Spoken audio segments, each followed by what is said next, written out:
We believe that the timeline starts in chapter 2. The timeline does not start in chapter 1 other than the very beginning, verse 1 and 2. Okay, so all that being said, this is why we're searching for truth. Right. This is why we want feedback, because we're seeing something else. And I think it goes further than what we've been taught all the years. People just, for lack of interest, really, most people don't care. Right. So they just say, yeah, Eden's where Adam and Eve were. Well, Yeah. they were in Eden, but that's not the name of the garden. But so was Satan. Right. And before Adam and Eve was even created.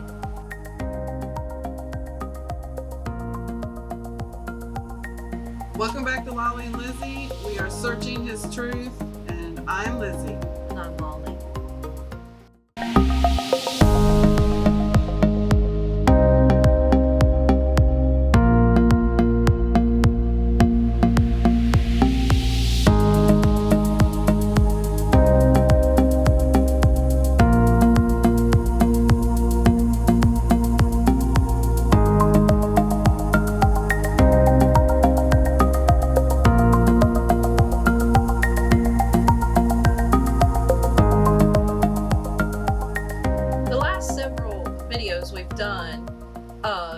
As we were reading through chapters 2 and 3, we kept making reference to put a little pin there, put a little pin there, to different things that we wanted you to remember as we went through them. Mm-hmm. Now we're going to go back to chapter 1, and as we go through chapter 1, we'll be discussing those little pins as we come up on them, because we're basically going to compare and contrast the difference between chapter 2 and 3, what they say, and what chapter 1 says, because we believe that the timeline starts in chapter 2.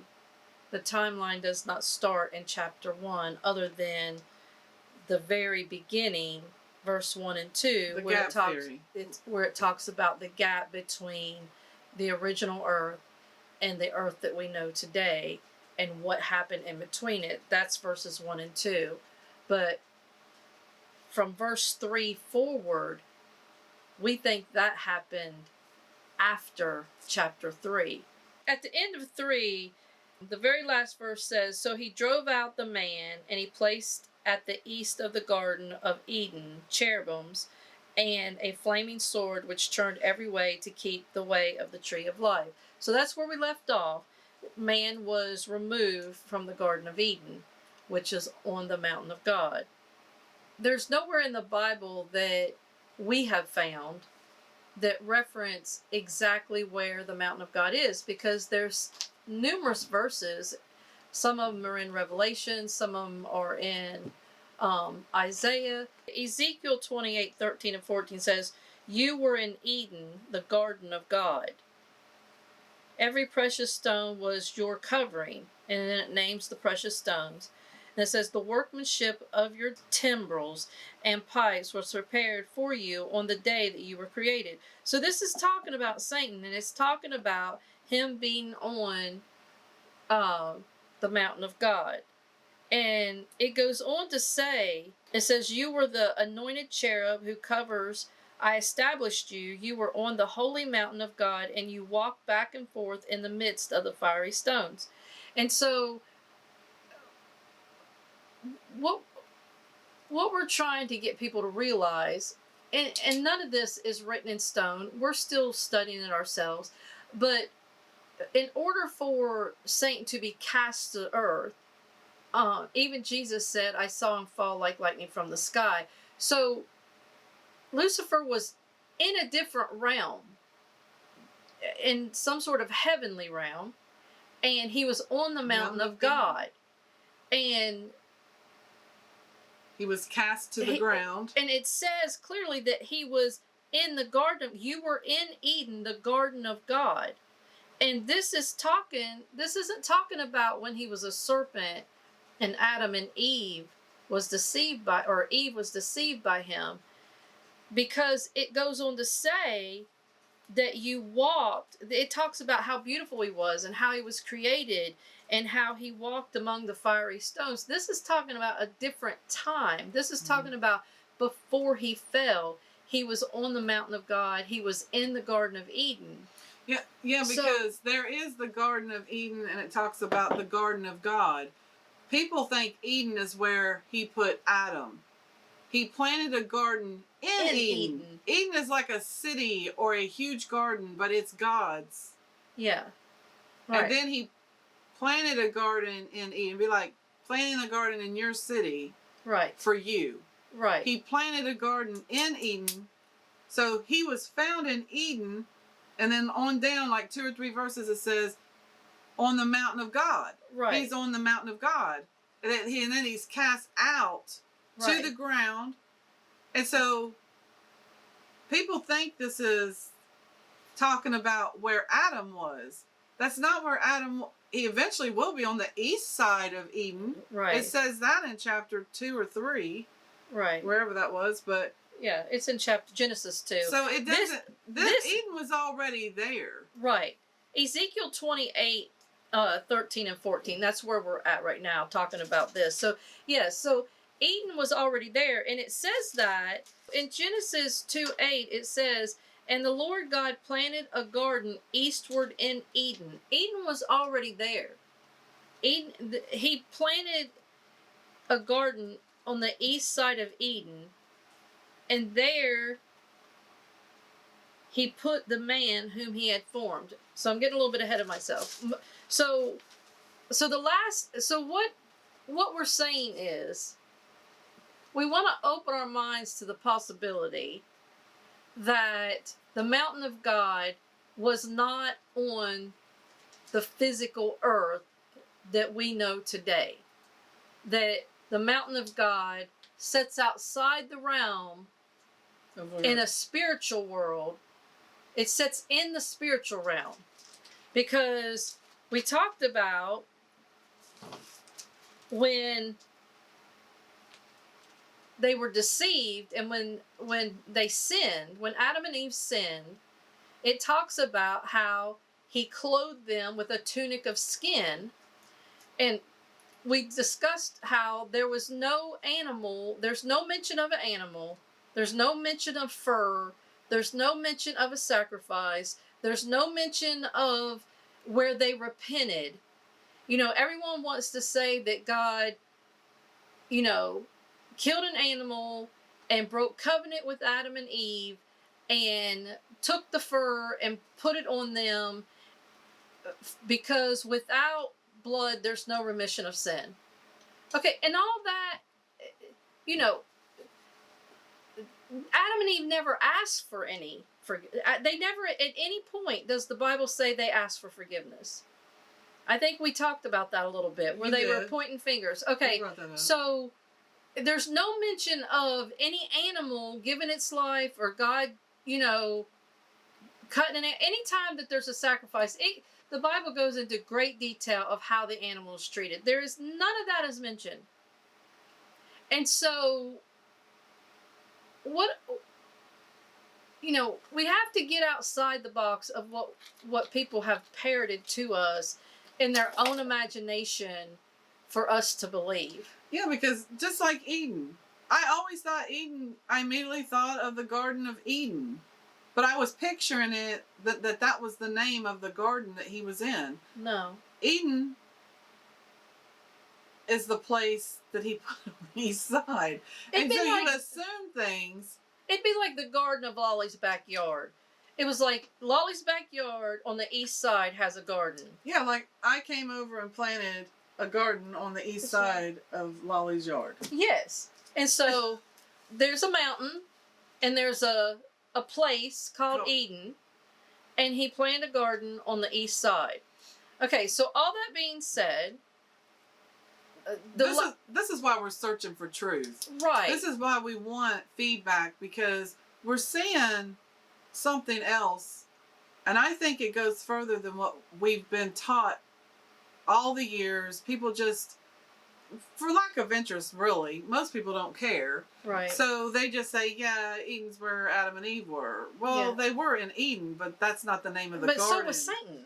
Right. And Before Adam and Eve was even created or made, or however how you want to put that. But so at this point of the teaching, or the discussion, I should say, we believe that our theory. Yeah, the mountain of God is in the spiritual realm. We believe Adam and Eve were more spiritual than fleshly. They were fleshly because he molded them. Mm-hmm. But I believe that they were very thin. They were angel is they have bodies. Yes. And so yes, they had a glorified body, and when they fell, when they sinned, and it lost its glory. He clothed them with skin as protection because he knew what he had to do. Satan was cast from the earth because he sinned. Mm-hmm. Satan was cast to the earth off the mountain of God because he sinned. And if you know anything about the Word of God, God repeats patterns. Yes. And so man was placed in the garden in Eden, and he sinned. And he was taken out of the garden. And so where do you think he was placed? If God is a God of patterns, he was placed on earth. But the last we checked in with earth, it was flooded with judgment water. So let me just paint a little picture here. God forms a man, puts him in a garden. Man sins. So God says, you can't be here anymore. So he's got to put him on earth. But the earth is full of judgment water. Right. From Satan's minions and himself. So this is where God, he comes in. And now he's got to make a place for Adam. Right. Now he's got to recreate the earth from chaos to be habitable for man. Mm-hmm. And it's going to get really interesting. If you just hang with us, it's going to get really interesting. So that's where we start at verse 3. And it says, and God said, let there be light. And there was light. Now, the light is it's in the atmosphere, and God saw the light that it was good, and God divided the light from the darkness. And God called the light day. So we've got a day, not the sun. Yep. This is a day. It's a light. It's a day. And the darkness he called night. So we're not talking about the judgment water night. We're talking about a day and a night. If you go over to Job, it talks about he created the darkness to swaddle the earth. It's swaddle it. No, I have to look that verse up. And then it says, okay, so we've got day and we've got night. We still have the judgment water.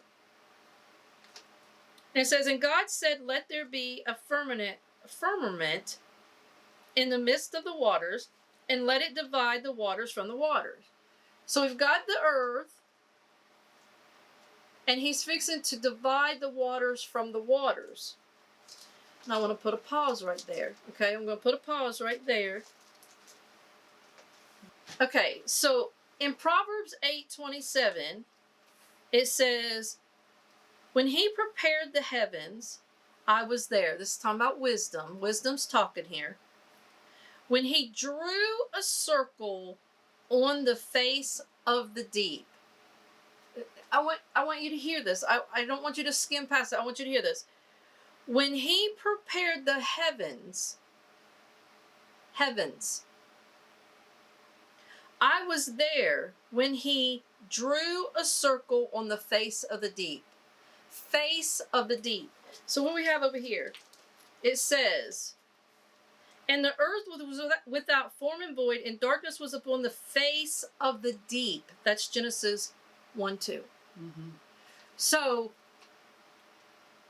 God, if you believe the Bible, he literally drew a circle on the face of the deep. And I believe that circle that he drew is where he's going to place this firmament. It says, and God called, I'm on verse 6. And God said, let there be a firmament in the midst of the waters, and let it divide the waters from the waters. And God made the firmament and divided the waters which were under the firmament from the waters which were above the firmament, and it was so. So now we've got this circle drawn, and in that circle, he has separated the waters from the water, and he's placed this firmament there, this expanse, this mass, this shell. That word firmament is rakia, and it's in different places. It talks about it being cut out like beat out like metal, or fine look. Is it fine looking glass? I mean, we'll get into that later, but it's like a hard shell. Yeah. And that's what's holding the waters back. So right now we've got a circle, we've got an expanse with water above and water below. We've got day and we have night. Okay, that's all we have. We just have an expanse with water located above us and below us, and we got day and night. That's all we have.